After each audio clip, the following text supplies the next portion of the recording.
जन्म के लिए देवता तरसते हैं। तुम्हारा जन्म हुआ इसलिए शुभ कर्म करो, नहीं तो यहाँ से 99,000 योजन ऊपर दक्षिण दिशा में एक लोक है जिसका नाम है यमलोक। वहां 28 प्रकार के नरक हैं, रौरव, महारौरव, कुंभीपाक, अश्वत्रवन, कालसूत्र, कृमि भोजन आदि 28 नरक हैं। जो जैसा कर्म करता है उसको वैसा फल भोगना पड़ता है, वैसे नरक में जाना पड़ता है। एक है कुंभीपाक। कुंभीपाक नरक में कौन जाता है?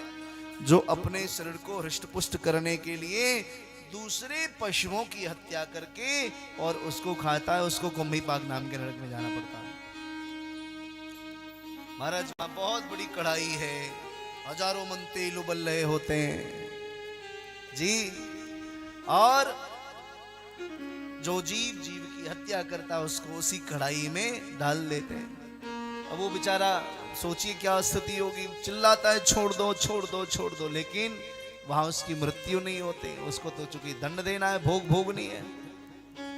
इस प्रकार से बहुत सारे 28 नरकों की चर्चा की। बोले शुभ कर्म करो, भवाटवी का वर्णन किया है, रहुगण के संदेह की निवृत्ति की, जम्बुद्वीप के खंड उसके अंदर सुमेरु पर्वत के परिणाम, भरतवंशीय राजाओं के वंश की चर्चा की, इलाव्रत खंड संकर्षण भगवान की कथा श्रवण कराई है। किम पुरुष, भारतवर्ष में उपास्य उपासक कितने देवता हैं, किनकी कैसी उपासना की जाए, इन सब की चर्चा की। और अंत में कहा जो जैसा कर्म करता है उसको वैसा फल मिलता है, इसलिए भाव से हो कुभाव से हो, कलिकाल में भगवान नाम ही आश्रय है, इसको धारण करके जीवन को आगे बढ़ाओ। इसके संदर्भ में छठे स्कंद में भगवान सुखदेव ने प्रवेश किया और इन्हीं को प्रमाण के साथ एक बहुत प्यारी भगवान नाम की महिमा के संदर्भ में एक बहुत पावन मीठी कथा सुनाई। भगवान शुकाचार्य कहते हैं परीक्षित से, परीक्षित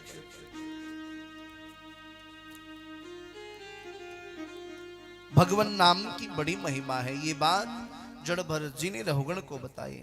अब तुम उस महिमा को षष्ठ स्कंद में प्रवेश करके सुनो। छठे स्कंद में 19 अध्याय है और भागवत के 10 लक्षण है। अत्र सर्गो विसर्गस्य स्थानम पोषणमूतय मनमंतरेषाणु कथा निरोधो मुक्तिराश्रय। सर्ग विसर्ग स्थान पोषण ऊति मनमंत्र कथा निरोध मुक्ति और आश्रय। इसमें भागवत का चौथा लक्षण पोषण, पोषण के लक्षण का वर्णन छठे स्कंद में किया है। प्रारंभ के 3 अध्याय में अजामिल की, 6 अध्याय में विश्वरूप की, 8 अध्याय में वृत्रासुर की और 2 अध्यायों में मरुदगणों की चर्चा है। अब आप भगवान नाम की महिमा के संदर्भ में अजामिल की कथा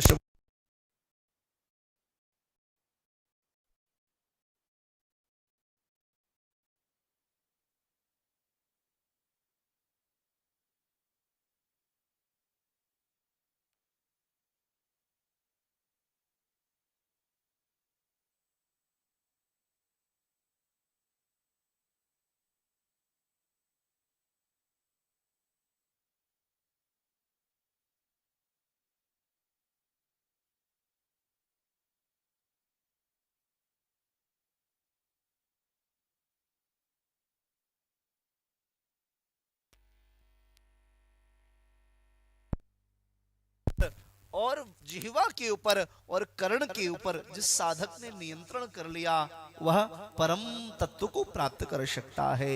वह त्रिगुणातीत हो सकता है, उसका जीवन शत प्रधान हो सकता है, रज और तम से वह मुक्त हो सकता है। कौन?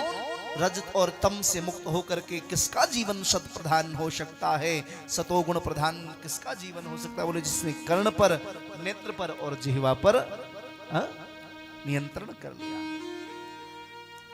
पाप सबसे पहले आंखों के माध्यम से हृदय में उतरता है, इसलिए नेत्र से भगवत दर्शन करें। गोपियां कहती बावरी वे अखियां जरी जा, जो सांवरो छोर निहारत गोरो। बावरी वे, बावरी वे, बावरी वे अखियां जरी जाए, जो सांवरो छोर निहारत आंखें जड़ जाए, जो गोविंद के अलावा किसी और को निहारे। पलके कहे मूंद ले मोहन को, अखियां कहे और निहारन दे। पुत्री कहे सामने से हट जा, पग नीरज की पतझारन दे। भगवत रसिक देव कहते हैं, भगवत रसिक रसिक की बातें रसिक बिना को समझ सके ना। महाराज मन बिगड़ गया, गणिका को लेकर के आ गया। फिर मैं एक बार इस बात को दोहराऊं, आपके सारे कर्म निष्फल हो सकते हैं, लेकिन आपके द्वारा की गई साधना, आपके द्वारा किया गया सत्कर्म, ये कभी भी निरर्थक नहीं जाता। और सुन लो, क्या गणिका ने बिगाड़ दिया जीवन को। त्रिकाल संध्या करने वाला ब्राह्मण बिगड़ गया, हा? लेकिन साधना ने रक्षा की। कैसे? अयोध्या से संतों की जमात वृंदावन जा रहे थे।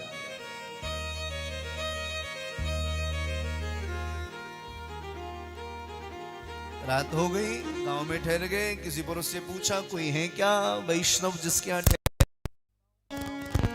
व्यक्ति मन चला था? कहा, महाराज जैसे घर पे भेजूंगा जीवन बर्बाद करेंगे। अजामिल के यहाँ भेज दिया। रात के समय डाका डालने गया, कोई है? गणिका निकल के आई। संतों के ललाट की चमक को देख करके एकदम स्तब्ध। बाबा प्रणाम करती हूँ। किसको ढूंढ? बोले भक्त अजामिल। बोले सरकार ये भक्त नहीं, पापी अजामिल का घर। अच्छा देवी, अब तो हम आ गए, रात में कहाँ जाए? ठाकुर जी को लेकर के, छोटे छोटे संत हैं, साधना करते हैं, दिन भर चलते हैं। बोले पास में गौशाला है, आप मेरा जो भोजन बना के तो दे नहीं सकते, पर सीधा दे सकते हैं। सीधा समझते हैं ना? हाँ, गुरुजन कहते हैं सीधा बड़ा टेढ़ा होता है। हाँ, इसलिए ब्राह्मण को, संतों को खूब भजन करना चाहिए, नहीं तो सीधा जो है बड़ा टेढ़ा हो जाता है। फौजी बक्सर वाले मामा जी गाते थे, बोले धनवा के अनवा में बड़े बड़े दांत रे, कर ले भजन नहीं तो फाड़ देत हाथ रे। बक्सर वाले मामा जी गाते, धनवा के अनवा में बड़े बड़े दांत रे, कर ले भजन नहीं तो फाड़ देत हाथ रे। संत गए, खूब सेवा की, टिक्कड़ बनाई, भोग लगाया, खुद पाने के लिए उद्यत हुए। नेत्रों से अश्रु की धारा। संत का हृदय नवरीत से अधिक कोमल होता है। इस अन्न को खाऊंगा, अजामिल का कल्याण नहीं हुआ, लोग क्या कहेंगे कि संत प्रसाद पाके चले गए, अजामिल का कल्याण नहीं हुआ। भगवान से प्रार्थना किया, संत हाथी के समान नहीं, गाय के समान हो गए।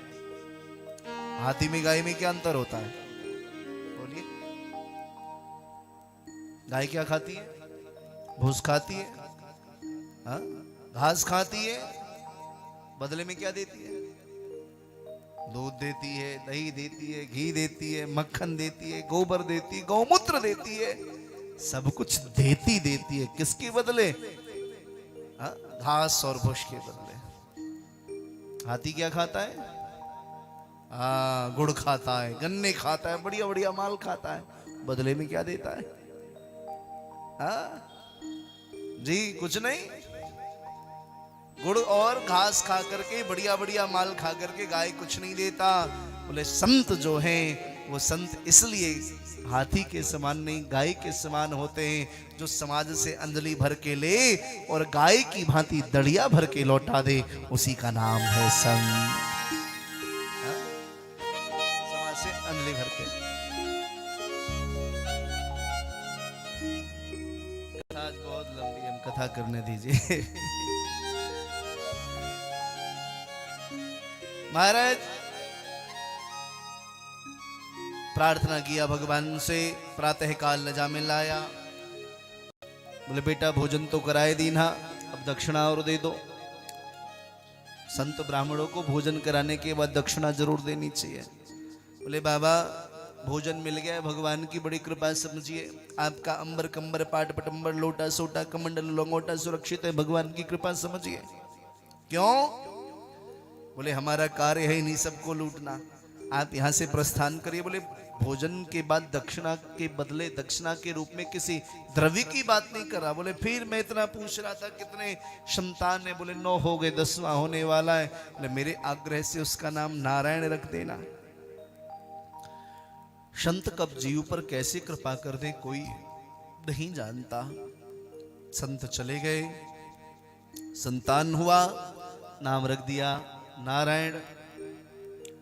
छोटा है, सब लोग प्यार करते हैं, छोटे को सब प्रेम करते हैं।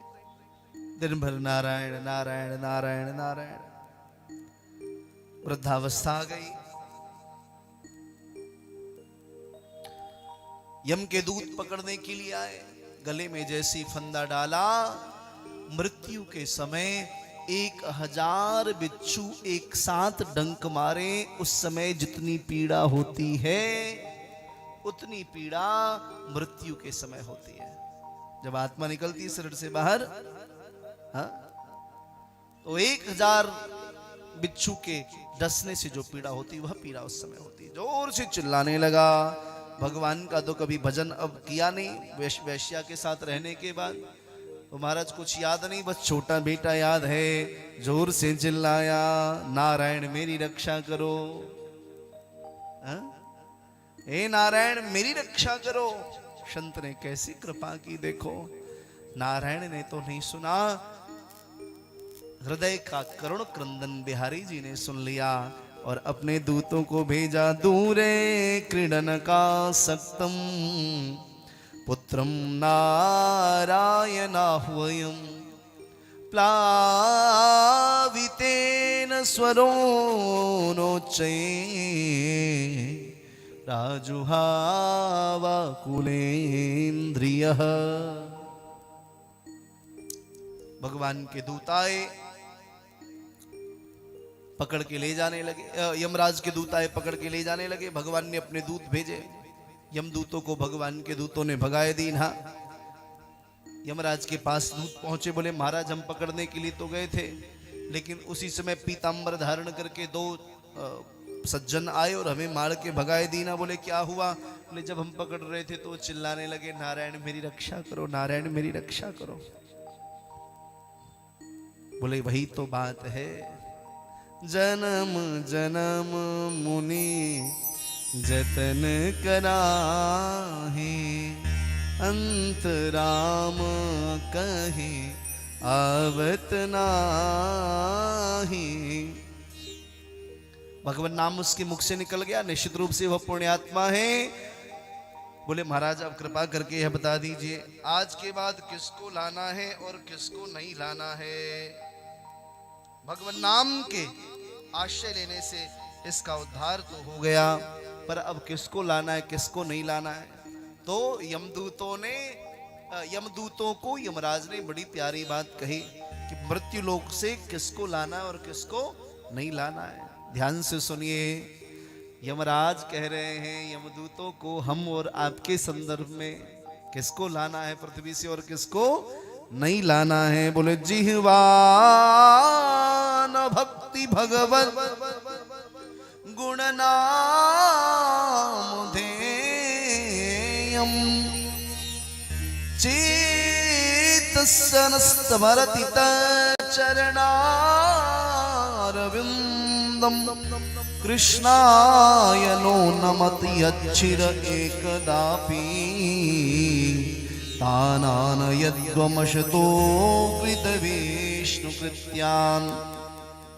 बोले भैया जिनकी जिह्वा कभी भगवान नाम न गाती हो, जिसने कभी भगवान नाम न गाया हो, जिनका चित्त कभी भगवान के चरण कमलों का ध्यान न करता हो, जिनके मस्तक भगवान के चरणों में कभी न झुकते हो और जिन्होंने कभी भगवान का पूजन आदि न किया हो, जो जीव सदैव पाप कर्म में रत रहता हो, ऐसे पापी पुरुषों को पीटते हुए डंडों से फिर तुम मेरे समीप लेकर के आना है।